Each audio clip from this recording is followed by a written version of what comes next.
Welcome to the Real Estate Pros Show, where we interview real estate investing professionals from coast to coast, as well as the service providers that serve the real estate investing industry. Our goal is simple: share what's working now to help you improve and scale your business to the next level and meet the pros that can help you get there. Real Estate Pros is powered by Investor Fuel, America's leader in helping real estate investors and professionals build the business you need to live the life you've always dreamed of. Let's start today's show. Property insurance for real estate investors doesn't have to be difficult, but it does need to be there to protect you when you need it. MyInvestorInsurance.com not only provides insurance at 15 to 30% cheaper than traditional agencies, it's built specifically for real estate investors like you. You can set up an account in about 2 minutes, get quotes on properties, turn on and turn off insurance for your fix and flip or rental properties in around 2 minutes without having to talk to anyone directly, all through our portal. There's no better way or faster way to make sure you've got the coverage you need to protect you, and no more lengthy policies either. Once you're set up, you're billed monthly and prorated by the day for however long your policy is active. It's powered by MSI, the third largest independent MGA, with 1.5 million customers and more than $1 billion in cumulative premiums written. Get set up today in about 2 minutes at myinvestorinsurance.com/fuel. Hello, everybody, and welcome to the Real Estate Pros Podcast. I'm Mike Stansbury. Folks, I got a special guest from Houston, Texas, Jason Hassenstab. Jason, how are you, sir? Doing well, sir. How are you? Great, sir. We're going to get into your story and find out what you're doing, all the fun you're having there in Texas in just a minute. But first, we got to do this for Investor Fuel. At Investor Fuel, we help real estate investors, service providers, and real estate entrepreneurs 2 to 5x their businesses and allow them to build the businesses they've always wanted, also to allow them to live the lives they've always dreamed of. So, Jason, before we get into what we're doing here in 2025, tell me your origin story. How did you get involved in development, construction, real estate? Did you make a pivot, or has this always been the thing? No, good question. So my upbringing was in Omaha, Nebraska. I was born and raised there. Still got most of my family in the either Omaha, Nebraska or Nebraska area. And so I grew up in the construction business. My dad and mom ran a concrete construction business most of my childhood. They started that business back in 1988. I was born in 84. And so even as a young child, even as a baby, my dad had already started kind of doing like the nights and weekends outside of the day job, getting the business to a point where, he could go full force into it, which ended up being in 1988. So, and even prior to that, my dad grew up in the business. My grandfather was started out in the union as a carpenter, and was ultimately 40, 50 years in the business, and eventually became a salaried project manager for one of the local contractors in the Omaha metro area. And so generationally, being in the construction and being part of development was in my blood. It was something that I loved doing, even as a kid, going out to job sites with my dad. Even really some of my earliest memories, 4 or 5 years old. Going out on the weekends with my dad to check in on jobs and see how things were going, and my brother likes to joke I was just playing around in dirt piles, but which there was definitely some of that going on as a little boy, but I was definitely absorbing, and even at that young of an age, like I knew I wanted to be involved in this in some form or fashion. And as I got older, I also was recognizing that both sets of my grandparents were involved in real estate. On my dad's side, they had a lot of single-family rentals, largely in the neighborhood that they lived in or the area that they lived in. And on the other side, my grandparents were buying and selling land in Florida. And to be honest with you, I just thought it was cool. I didn't have any concept beyond that. I was just like, oh, that's cool that they're doing that. I didn't have any real understanding of it then. And so now for me, it's a blend of the things that I grew up just seeing and witnessing. And so construction along with real estate in combination. So I guess when you look at those components, it makes sense that I landed where I am thus far.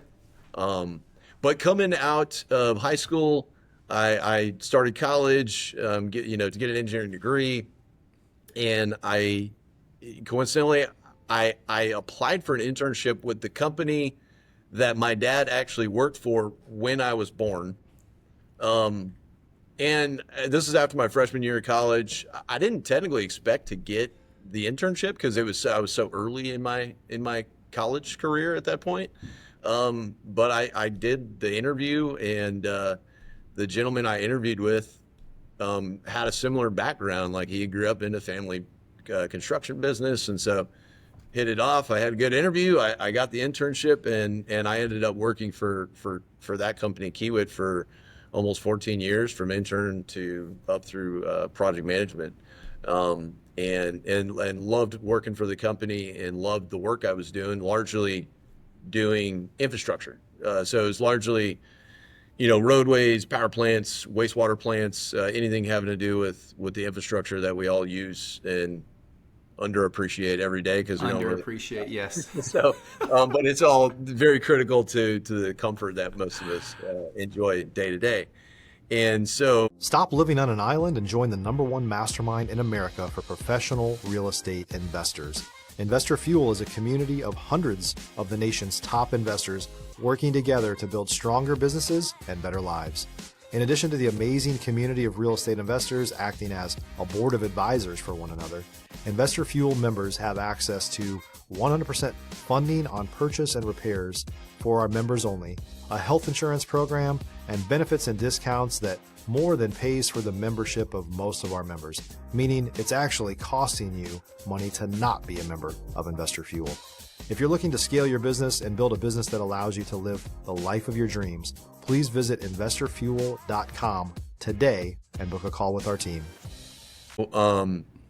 Back in 2016, my now wife, but girlfriend at the time, we left that kind of corporate environment with the intent to do this thing on our own. And by then, we had gone from Nebraska, California, Hawaii, and we decided to land in Texas, and we haven't looked back. I mean, we hit the ground running. Initially, we did some small investing on some single family, some flips, and fairly quickly, I mean, in my head, I was always going to kind of move back towards that infrastructure, land development stuff that I had been really exposed to growing up, as well as working for Kiewit for many years. So it started with kind of gradually, moving up into doing infill projects, 1, 4, 6, 10, 12 units. And we do continue to do that. And then we've expanded even more so, and really a heavier focus is in the land development components.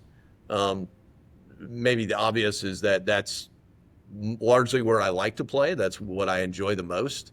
And even the entitlement process it's not for the faint of heart for anybody, but I enjoy it. So it's and so I think that's a tremendous value that we can bring to any group is navigating those waters, and certainly the local politics that come along with navigating those waters. So a lot of the stuff we do is not always well received, especially in a lot of the smaller and rapidly growing Texas markets.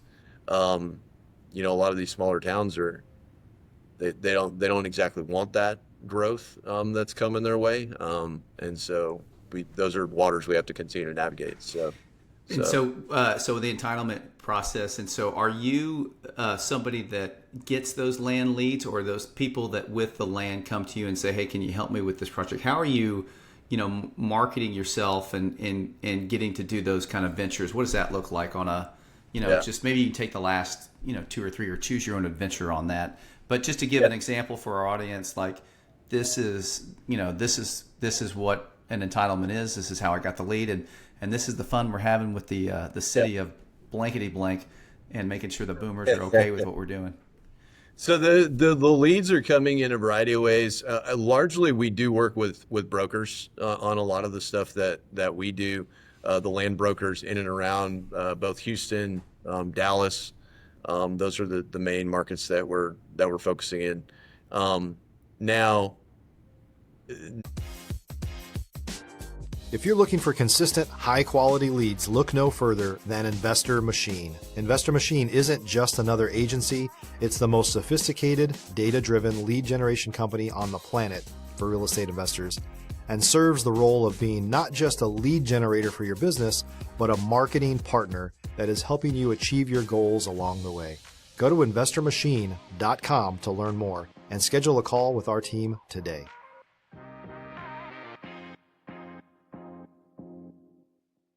Now, having said that, there's been a handful of projects where we chased the lead internally, and I wouldn't say it is any magic formula by any means, but it was, hey, one of my business partners, take a look at this one. This is kind of interesting, and I think, didn't really, to be honest with you, just brush it off. Sometimes that happens. You look at it like, that doesn't look like there's anything going to be there. And one of our grand, literally grand slam projects that we have going right now is in McGregor, Texas, and that's how that one started. He saw it on a Facebook page, if I'm remembering exactly right. It was a Facebook page through an investor network that we're part of locally in Texas, and he obviously saw something. He said to me, I was like, I don't really see much there. Lo and behold, we did dig deeper. I'm glad we did. Connected with the gentleman that had initially found it, and really, that gentleman was a broker, and now he's a partner in the deal. Fantastic guy, but he found it because it was just a stagnant listing up on the MLS that had been hanging out for over a year and wasn't getting any traction. And he started working it, and then we got involved 3 or 4 months later, and we'll actually start delivering lots here in the next few weeks on that one. So, what is the end product that's going to go in McGregor? Yeah, that one is it's a single family lot development. So that one's going to be 107 single family lots that are 60 foot on the front by 120 foot depth. So 7,200 square foot lots. And what will are they for individual owners, or is these for are we selling a home builder, or how does that? Yeah, good question. We're selling to a home builder. Yeah. So we've already got a home builder on that one, Stylecraft, fantastic home builder out of College Station, Bryan area, and they're committed to buying all those lots, and we'll deliver over basically a 2-year delivery period over time. That's exciting. I love it, and I love it, and I love the fact that you didn't bury the lead there. Well, it may turn out to be something, and then you dig a little deeper and you find out that once you get somebody else, I always say this, once you get fresh eyes on it, then maybe the idea starts to spur. I have a buddy of mine. I live in Memphis. He lives in Jackson, Tennessee. It's a small town about 50 miles east of Memphis, and he owns a gym. He owns a 24-hour fitness gym, but it's a standalone building, right? But he also owns all the acreage behind it. And we're going over there one day, and he's, he also flips houses, and I kind of taught him how to flip houses, and he does it in Jackson. I said, hey, Matt, what are you doing with all this property back here? He goes, man, what's your idea here? I go, dude, self-storage. I said, look, there's nothing here. There's a lot of that. There's a lot of commercial activity. There's no self-storage. And so, lo and behold, 2 years later, we've got a big self-storage facility there. And I saw that it could go there. And then we partnered with somebody that saw the same thing, did the due diligence, saw that there was a need for like over 200,000 square feet in that area. And it was just, but he was like, I don't know what to do with this. He just had all that land. He just had all that land. And that's where it all starts. So, I love the origin story. And what gets me excited is, too, about your story is, my sons are growing up in the real estate business, and they kind of know it. They know enough because they've been around it.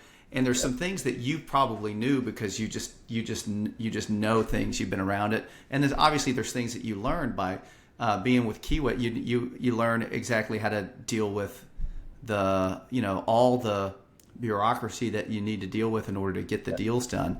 And man, doesn't that hamstring most people? They just get, I don't want to. It does. I don't want to deal with that. So Yeah, how do you sell those jobs? How do you sell those entitlements? What's your secret? If you're a new or newer real estate investor looking to launch or grow your real estate investing business, please check out Investor Fuel Club. It's a coaching community, but unlike anything you've ever seen before.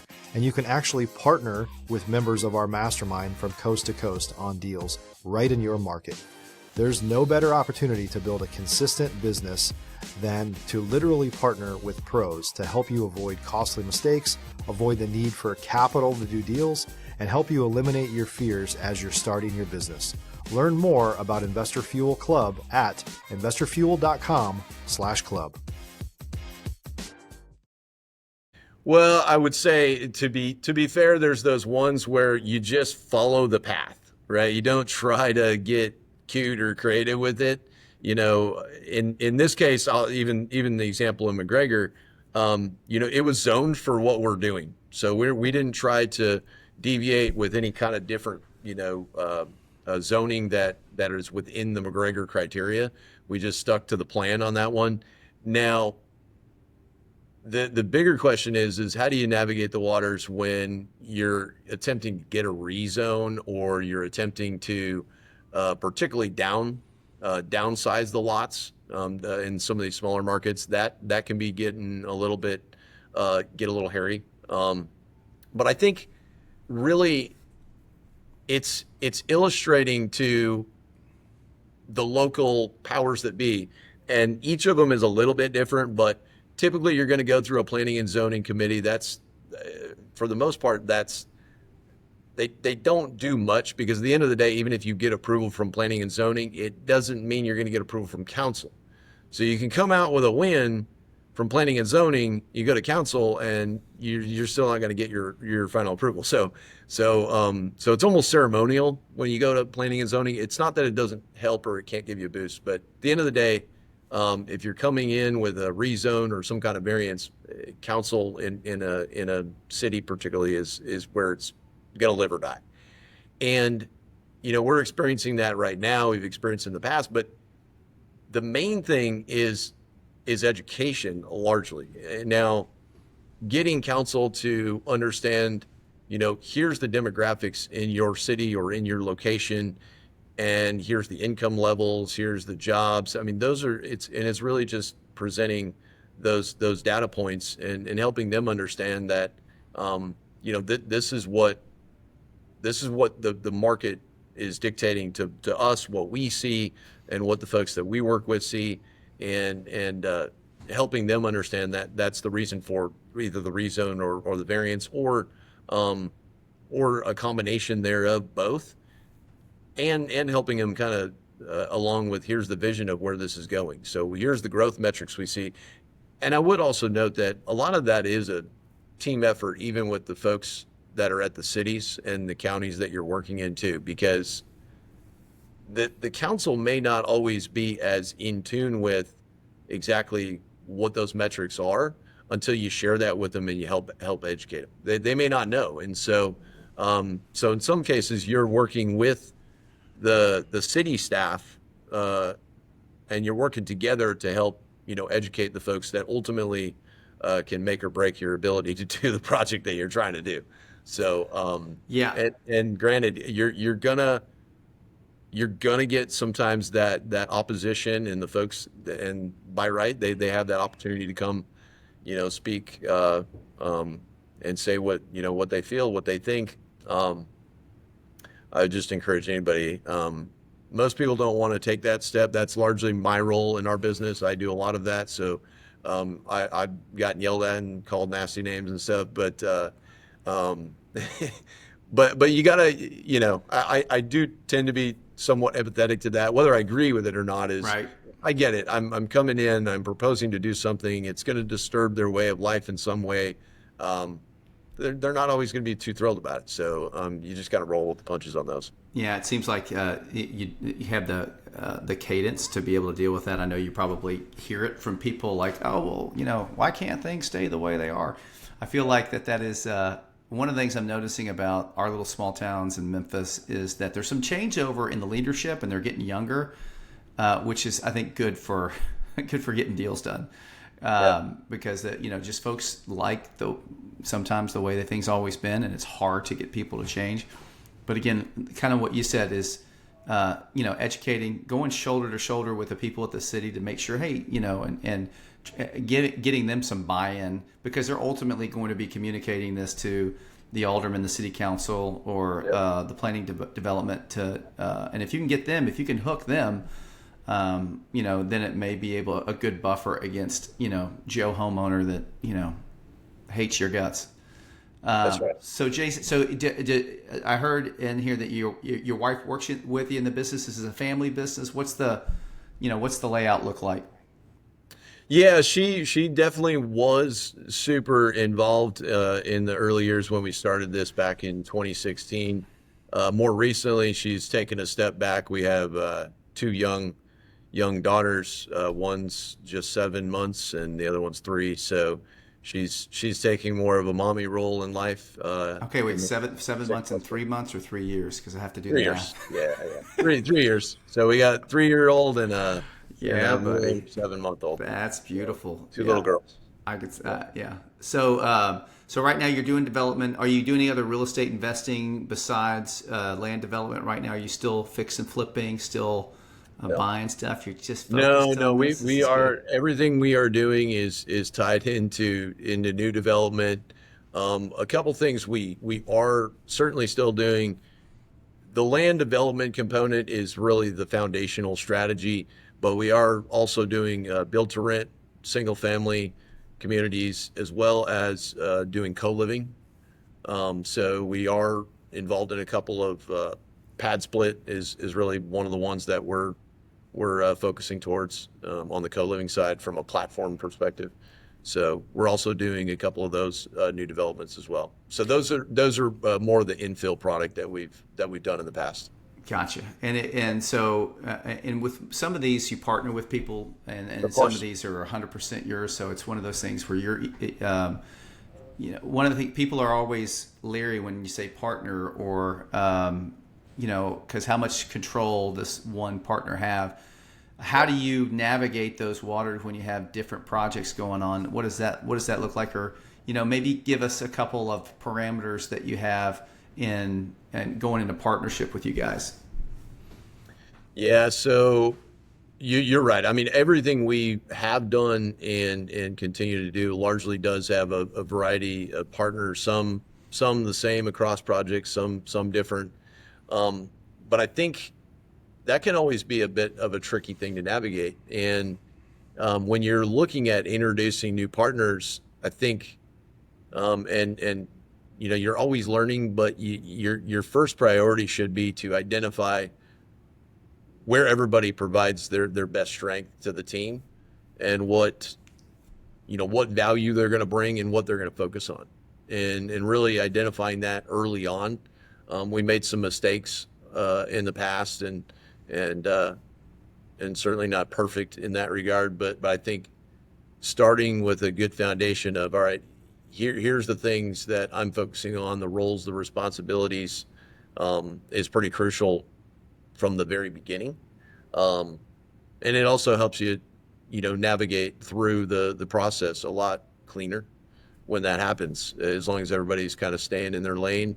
And then from a communication perspective, there's no scientific formula there. We do weekly check-ins, same day, same time. Sometimes those check-ins are a couple minutes long. Sometimes they're 30 minutes long. But there's a consistency to it, and it kind of keeps everybody on track as well. So, yeah. So yeah, schedule time to kind of deal with any kind of issues that are brought up, and figuring out like where we are in the project.